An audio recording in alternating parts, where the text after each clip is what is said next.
Telugu YouTube ఛానల్‌కి స్వాగతం, సుస్వాగతం. ఈరోజు ఈ వీడియోలో ఏపీ గవర్నమెంట్ విడుదల చేసిన ఎస్‌జిటి సిలబస్‌నైతే చూద్దాము. ఈ తెలుగు వెలుగు యూట్యూబ్ ఛానల్ యొక్క ముఖ్య ఉద్దేశ్యం ఏంటంటే టెట్, డిఎస్సికి ప్రిపేర్ అయ్యే వారి కోసము syllabus, question papers, academic books ఇవన్నీ వీటి గురించి అయితే వివరించడానికే ఈ ఛానల్‌ని అయితే స్టార్ట్ చేయడం జరిగింది. చాలామంది నేను ఎస్సీ సోషల్‌కి సంబంధించిన సిలబస్‌ని అయితే పోస్ట్ చేశాను. చాలా మంచి రెస్పాన్స్ అయితే వచ్చింది. కొంతమంది ఎస్‌జిటి సిలబస్, కొంతమంది బయోసైన్స్ సిలబస్ అయితే అడిగారు. అది కూడా నేను ట్రాన్స్‌లేట్ చేసి పెట్టాను. ఇప్పుడైతే ఎస్‌జిటి సిలబస్‌ని అయితే ఈరోజు వివరిస్తాను. ఛానల్‌ని అయితే సబ్స్క్రైబ్ చేసుకోండి. మీకు చిన్న చిన్న డౌట్స్ ఏమున్నా కానీ నేను వీడియో మధ్యలో అయితే క్లారిటీ అయితే ఇస్తాను. ఈరోజు చాలామంది టెట్ గురించి అయితే అడుగుతున్నారు. టెట్ అయితే ఇప్పుడు ఏపీలో అయితే ఉండదని నేను అనుకుంటున్నాను. ఎందుకంటే ఆల్రెడీ డిఎస్సికి సంబంధించిన సిలబస్ అయితే విడుదల చేశారు కాబట్టి ఇప్పుడు ప్రెజెంట్‌గా డిఎస్సిని అయితే ఇస్తారు. మొన్ననే టెట్ అయితే పెట్టారు కదా! అందుకని ఇప్పుడు ఫస్ట్ అయితే డిఎస్సి ఇస్తారు. ఈ డిఎస్సిని ఎందుకు ఇస్తారు అనంటే ఈ ఈ డిఎస్సి నోటిఫికేషన్ జగన్ ప్రభుత్వం ఉన్నప్పుడే విడుదల చేయడం జరిగింది. తరువాత చంద్రబాబు నాయుడు వచ్చి దీన్ని కంటిన్యూషన్ చేస్తా అని చెప్పాడు. ఫస్ట్ సైన్ పెట్టాడు. ఇంకా ఇప్పటికి వచ్చి కూడా చాలా రోజులైతుంది. అయినా కానీ దాన్ని విడుదల ఇంగా మళ్ళీ వచ్చిన తర్వాత చంద్రబాబు నాయుడు ఒక టెట్ అయితే కండక్ట్ చేశాడు. మళ్ళీ టెట్ కండక్ట్ చేశారంటే అభ్యర్థులు ఊరుకోరు. డిఎస్సి అభ్యర్థులు ఎన్నో రోజుల నుంచి వెయిట్ చేస్తున్నారు కాబట్టి ఫస్ట్ అయితే డిఎస్సి అయితే పెడతారు. మళ్ళీ తర్వాత అయితే టెట్ పెట్టొచ్చని నేను అనుకుంటున్నాను. టీఆర్‌టీ ఇలాంటివన్నీ చాలామంది టీఆర్‌టీ ఉండొచ్చు అని చెప్తున్నారు. టీఆర్‌టీ మ్యాక్సిమం అయితే ఉండదు. 2015లో అయితే పెట్టారండి టీఆర్‌టీ. ఎందుకు పెట్టారంటే అప్పుడు గవర్నమెంట్ 18లోనో, 15లోనో పెట్టారు. అప్పుడు మనకి టెట్ స్టార్ట్ అవ్వడము 4, 5 ఇయర్సే అయితుంది. అభ్యర్థులు చాలామంది టెట్ క్వాలిఫై లేకుండా ఉన్నారు. అందుకని పెట్టుండొచ్చు. ఇప్పుడైతే బహుశా పెట్టకపోవచ్చు. ఎందుకంటే చాలామంది ఇప్పటికే టెట్ క్వాలిఫై ఉన్నవాళ్ళు, డిఎస్సికి ప్రిపేర్ అయ్యేవాళ్ళు చాలామంది ఉన్నారు. 2, 3 లక్షల వరకు ఉన్నారు. వాళ్ళందరూ ఇప్పుడు డిఎస్సి కోసం వెయిట్ చేస్తున్నారు. మళ్ళీ టెట్ కండక్ట్ చేసి మళ్ళీ పెడితే వాళ్ళు ఏజ్ అయిపోయే వాళ్ళు ఉంటారు కదా! వాళ్ళకి చాలా ఇబ్బంది అయితది. అందుకనే వాళ్ళు ఊరుకోరు. మళ్ళీ ధర్నాలు ఇలాంటివి కోర్టు కేసులు అన్నీ ఉంటాయి కాబట్టి గవర్నమెంటు ఈ ఎస్సీ కమిషన్ అనేది ఒకటి ఉంది కదండీ! ఎస్సీ కమిషన్ వీటి గురించి మళ్ళీ కోర్టు కేసులు రాకుండా పకడ్బందీగా చేయాలని ఈ ఎస్సీ కమిషన్ వచ్చిన తర్వాత పెడదామా, ముందు పెడదామా అనే ఆలోచనతోటి ఉంది. సాధ్యమైనంత వరకు ఇప్పుడు చాలామంది అభ్యర్థులు ధర్నాలు చేస్తున్నారు. అందుకని ప్రస్తుతం అయితే డిఎస్సి అయితే ఇస్తారు. ఇప్పుడు స్టేట్ గవర్నమెంట్‌లోనేమో ఈ టెట్ ఎవ్రీ ఇయర్ 2 టైమ్స్ పెట్టాలి. సెంట్రల్‌లో కూడా సీటెట్ చూడండి ఎవ్రీ ఇయర్ 2 టైమ్స్ అయితే పెడతారు. వాళ్ళు జనవరిలోను, జూలైలోను ఒక 1 మంత్ అటు ఇటు అయితే కండక్ట్ అయితే చేస్తారు. మన స్టేట్ గవర్నమెంట్‌లో అలా లేదు. ఇక్కడ టీఎస్‌లో అయినా అంతే ఉంది. ఏపీలో అయినా అలానే ఉంది. వాళ్ళకి ఇష్టం వచ్చినప్పుడు పెట్టడం జరుగుతుంది. అలా చేయడం వల్ల అభ్యర్థులు చాలా వరకు డిస్టర్బ్ అవుతున్నారు. గవర్నమెంటు దీని గురించి అయితే ఆలోచించి జాబ్ క్యాలెండర్ ఫస్ట్ ఎలా ఇచ్చారో దాని గురించి అయితే పెడితే అభ్యర్థులు డిస్టర్బ్ కాకుండా, నర్వస్ కాకుండా ఉంటారు. ఆ క్యాలెండర్ ప్రకారం అయితే అభ్యర్థులు ఎగ్జామ్స్‌కి ప్రిపేర్ అవ్వడానికి కూడా బాగా ఉంటుంది. నేనైతే అనుకుంటున్నాను. ఈ గవర్నమెంట్ కొంచెం దీన్ని ఆలోచించి విద్యకు సంబంధించి మార్పులు, చేర్పులు అనేటివి పకడ్బందీగా చేసి ఒక ప్లాన్ ప్రకారం చేస్తే మంచి ఉపాధ్యాయులైతే వస్తారు. ఇప్పుడైతే ఎస్‌జిటి సిలబస్ అయితే చూద్దాము. మీకు ఈ టెట్‌కి సంబంధించింది డిఎస్సి ఫస్ట్ ఉంటదా? టెట్ ఉంటదా? అనేది కొంచెం క్లారిటీ అయితే వచ్చిందనుకుంటున్నాను. ఇదే సిలబస్‌లో ఉన్నటివే టెట్‌కి కూడా ఉంటాయండి. చాలామంది TET syllabus, TET question papers అని అడుగుతున్నారు. ఈ టెట్ డిఎస్సి సిలబస్ ఏ విధంగా ఉంటుందో టెట్‌ది కూడా అదే విధంగా ఉంటుంది. కొంచెం డెప్త్‌గా అప్లికేషన్ టైప్స్ క్వెషన్స్ అయితే డిఎస్సిలో ఉంటాయి. కొంచెం నార్మలైజేషన్ క్వెషన్స్ అయితే టెట్‌లో ఉంటాయి.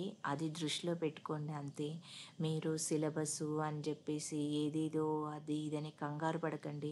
ఫస్ట్ అయితే మీరు చదవడం అయితే స్టార్ట్ చేయండి. చదువుతూ ఉంటే మీకు కాన్ఫిడెంట్ పెరుగుతది. ఎలా చదవాలి ఏంటి అనేది తెలుస్తుంటది. ఫస్ట్ అయితే వీడియో లెంత్ ఎక్కువైపోతుందండి. మధ్య మధ్యలో మనం మాట్లాడుకుంటూ వీడియోనైతే చూద్దాము. సిలబస్‌నైతే చూద్దాము. ఏ టాపిక్స్ నుంచి ఎక్కువొస్తాయి ఏంటి అనేదైతే చూద్దాము ఈ వీడియోలో.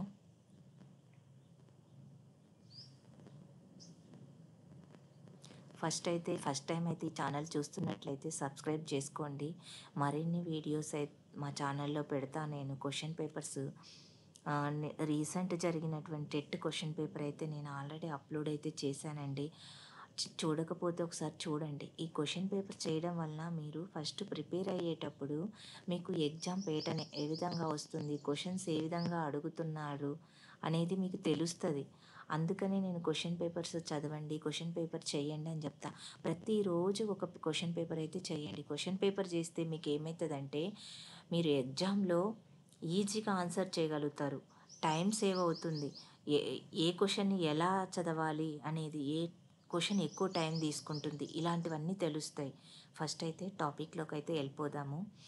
ఈ ఆంధ్రప్రదేశ్ ప్రభుత్వము పాఠశాల విద్యాశాఖ council state council of educational research and training అని ఇచ్చాడు.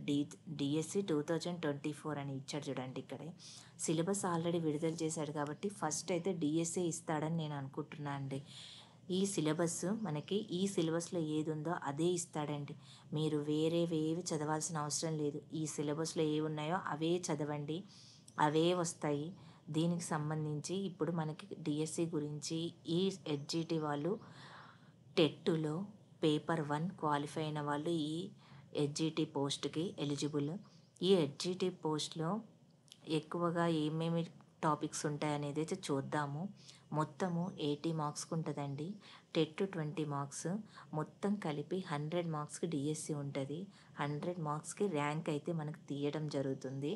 ఫస్ట్ 80 మార్క్స్ టెట్లో మంచి స్కోర్ తెచ్చుకున్న వాళ్ళు 120, 130, 140 కూడా తెచ్చుకున్న వాళ్ళు ఉన్నారు. 140 అలా తెచ్చుకున్న వాళ్ళు డిఎస్సిలో 70 అలా తెచ్చుకున్నా కానీ ఈజీగా అయితే జాబ్ అయితే వస్తుంది. అందుకనే మీరు టెట్లో మంచి స్కోర్ అయితే తెచ్చుకోవడానికి ట్రై చేయండి. డిఎస్సి కూడా అదే సిలబస్ ఉంటుంది, కొంచెము డెప్త్ ఉంటుంది అంతే, ఏం లేదు. ఈ దీంట్లోనేమో 8th వరకు, టెట్లోనేమో 8th వరకు ఉంటుంది, డిఎస్సిలోనేమో 10th వరకు చదవాల్సి ఉంటుంది అంతే. దాంట్లో ఏం ఉండదండి. అవే చాప్టర్స్, కొంచెం ఎక్స్ప్లెనేషన్ ఎక్కువ ఉంటుంది, అంతకు మించి ఎక్కువైతే ఉండదు. ఫస్ట్ అయితే చూద్దాము. ఈ హెచ్జిటికి ప్రతి టెట్లోనేమో 1 మార్క్ అయితే ఉంటుంది కదండి. ఈ డిఎస్సికి ఏమో హాఫ్ మార్కే ఉంటుంది. ఒక బిట్కి హాఫ్ మార్క్ అయితే ఉంటుంది. జీకే కరెంట్ అఫైర్స్కి 8 మార్క్స్, విద్యలో దృక్కోణాలకి 4 marks, educational psychology 8 marks, content methodology 60 marks. Content ఏమో 40 మార్క్స్ ఉంటుంది, మెథడాలజీ 60 మార్క్స్ అయితే ఉంటుంది. ఎక్కువగా మీరు కంటెంట్ని అయితే ఫోకస్ చేయండి. మీకు టెట్ పెట్టినా డిఎస్సి పెట్టినా సేమ్ సిలబస్సే కదా. టెట్కి చదవండి, డిఎస్సికి చదివినా అదే సిలబస్ కాబట్టి మీరు టెట్ డిఎస్సికి ఏ ఏ సబ్జెక్ట్స్ ఉన్నాయో, ఏ ఏ చాప్టర్స్ ఉన్నాయో రెండు కన్వర్ట్ చేసుకొని చదువుకోండి. ఇప్పుడైతే ఈ కంటెంట్ మెథడాలజీ సేమ్ ఉంటుంది, సైకాలజీ సేమ్ ఉంటుంది. ఇక్కడ డిఎస్సిలో ఒకటే ఎక్కువ, జీకే కరెంట్ అఫైర్స్ ఒక్కటే మీకు అడిషనల్గా యాడ్ అయ్యే సబ్జెక్ట్. ఆ జీకే కరెంట్ అఫైర్స్కి కూడా మీరు ఎవ్రీడే ఒక న్యూస్ పేపర్ అయితే ఫాలో అవ్వండి. ఒక న్యూస్ పేపర్ ఫాలో అయ్యారనుకో ఈజీగా మీరు ఆ కరెంట్ అఫైర్స్, ఈ జీకే కూడా మీకు ప్రాబ్లం అయితే ఏముండదు. ఈ 8 మార్క్స్ అంటే దీంట్లోనేమో 16 బిట్స్ అయితే వస్తాయి, విద్యలో దృక్కోణాలనేమో 8 బిట్స్ అయితే వస్తాయి, దీంట్లో సైకాలజీలో కూడా 16 బిట్స్ అయితే వస్తాయి, కంటెంట్ అండ్ మెథడాలజీలో కూడా 60 మార్క్స్ అంటే 40 అంటే 80 కంటెంట్ నుంచి, 40 మెథడాలజీ నుంచి అయితే వస్తాయి. మొత్తం 80 మార్క్స్కి అయితే ఉంటుంది ఇది.